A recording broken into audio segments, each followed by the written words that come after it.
Okay, Assalamualaikum warahmatullahi wabarakatuh. Okay, hari ni kita belajar tajuk baru bab 11, transformasi isometri. Okay, maksud transformasi ni dia merupakan satu proses pemindahan titik ataupun objek pada suatu satah ke kedudukan baru mengikut syarat-syarat tertentu.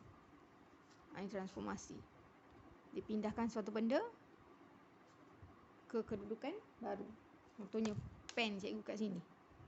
Cikgu pindahkan pen ni ke sini. Sekarang dia berada pada kedudukan baru. Tadi kat sini, sini dah. Itu transformasi. Okey, bentuk asal kita panggil sebagai objek.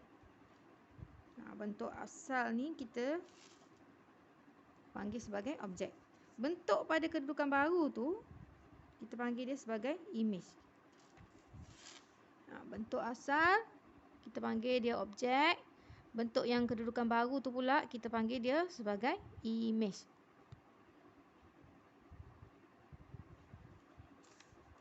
Okay, contoh contoh ni segitiga. Kedudukan dia kat sini. Cikgu ubah dia ke bawah.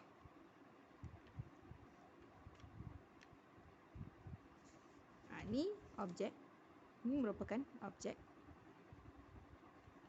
Yang ni adalah image. Bila image, huruf yang dia label tu dia kena letak ada tanda apostrofi kat atas. Ini menunjukkan image. Ini objek, ini image. Dia ada prime kat atas tu, A prime. Kita sebut A prime. So kita tahu itu adalah image.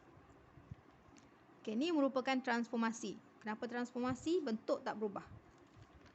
Transformasi tu bentuk dia tak berubah. Dia punya ciri-cirinya lah. Ciri-ciri dia tu bentuk tak berubah.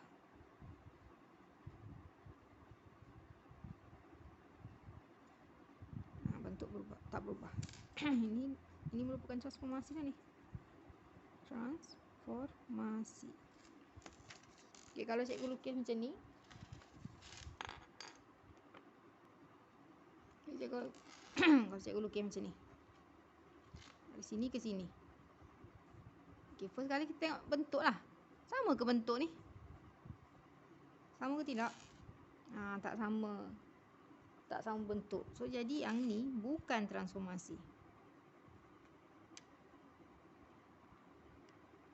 Kerana apa? Kerana berubah bentuk.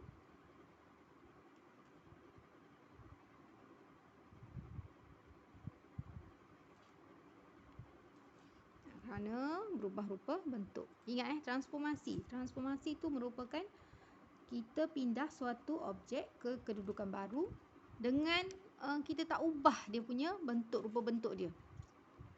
Kita tak ubah rupa bentuk dia. Itu kita panggil sebagai transformasi. Proses yang melibatkan pemindahan titik ataupun objek ke suatu kedudukan baru. Ini mengikut syarat-syarat tertentu. Kalau untuk syarat-syarat tertentu tu itu kita akan belajar kemudian lah. Okey, daripada transformasi ni kita nak kenal, kita dah kenal transformasi tu macam mana. Satu lagi contoh. Okey, contoh kalau macam ni. Nampak tak?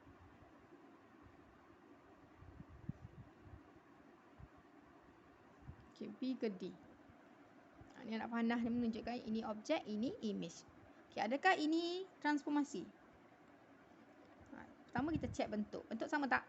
Sama. Bentuk ni sama ni. Walaupun dia berubah arah. Ini menghala ke kiri, yang ini menghala ke kanan. Ini pun merupakan kategori transformasi. Ini adalah transformasi. Walaupun dia punya kedudukan dia tu, dia hala ke tempat lain. Faham? Bukan transformasi jika objek tu merubah bentuk. Bentuknya berbeza. Tapi kalau dia bentuk masih lagi sama, walaupun dia ubah arah, ini kira ubah arah ni ataupun kita panggil orientasi. Walaupun dia berubah kedudukan hala tuju dia tu, dia masih lagi kategori transformasi.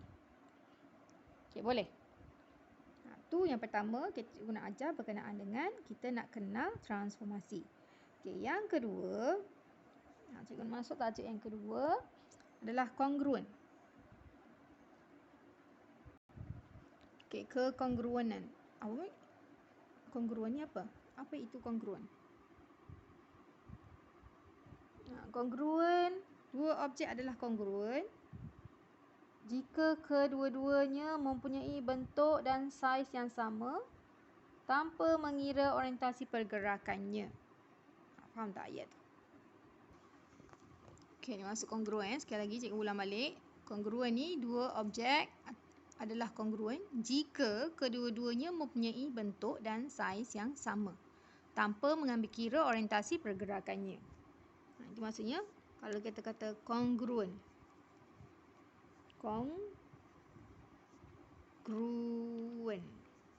Kongruen maksudnya sama bentuk, sama saiz. Apa benda yang sama bentuk, sama saiz? Objek dengan imej.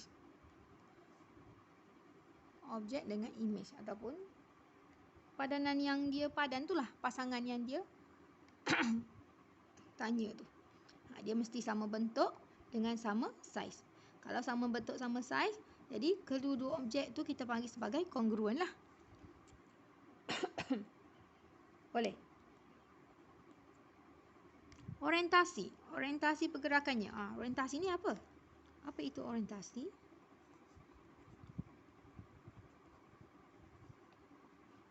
Ini adalah hala tuju. Orientasi ini merupakan hala tuju. Hala sesuatu objek. Suatu objek. Orientasi. Sebagai contoh, arah jam, lawak arah jam, ke kiri, ke kanan, atas, bawah. Macam ni. Ni bentuk ni semi bulatan ni dia hala ke kiri. Tapi bila cikgu lukis yang satu lagi dia hala ke kanan. Ini orientasi lah ni maksudnya. Hala suatu objek.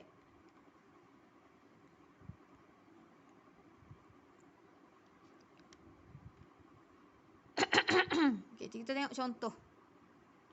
Contoh dalam buku teks. Okay, antara dua pasangan rajah di bawah, yang manakah kongruen? Nyatakan sebab dia. Antara dua ni. Okay, cikgu cakap kongruen tadi, dia kena sama apa? Sama bentuk dengan sama saiz. Okay, yang pertama ni. Bentuk sama tak? Bentuk sama, segitiga ni pun segitiga. Tapi saiznya sama tidak? Saiznya berbeza. Jadi, yang ni kita tak panggil sebagai kongruen. Kerana apa? Saiz tak sama. Tidak kongruen kerana saiz yang tidak sama. Okey, yang ni B. B ni. Okey, bentuk sama. Saiz pun sama. Jadi, ini adalah kongruen lah. Kongruen kerana saiz sama walaupun kedudukan dan orientasi dia tidak sama. Ni orientasi berbeza lah ni. Ni hala ke kanan, ini hala ke kiri. Ni macam kita tengok cermin kan. Kita tengok cermin, imej yang kita nampak dalam cermin tu dia berbeza kedudukan kiri kanan tu. Itu orientasi yang berbeza kita panggil. Okey, boleh. Tu untuk mengenal transformasi dengan kongruen. Cikgu ingatkan balik transformasi. Macam mana kita nak tahu itu adalah transformasi? Jika dia berubah kedudukan tapi tak berubah bentuk dia tak berubah. Bentuk dia masih sama. Itu adalah transformasi. Kalau kongruen untuk pasangan objek yang sama bentuk. Kongruen pula. Kongruen sama bentuk, sama saiz. Kalau transformasi dia sama bentuk. Okey, boleh. Itu saja untuk hari ini. Aku abaikan yang tulisan cikgu. Aduh.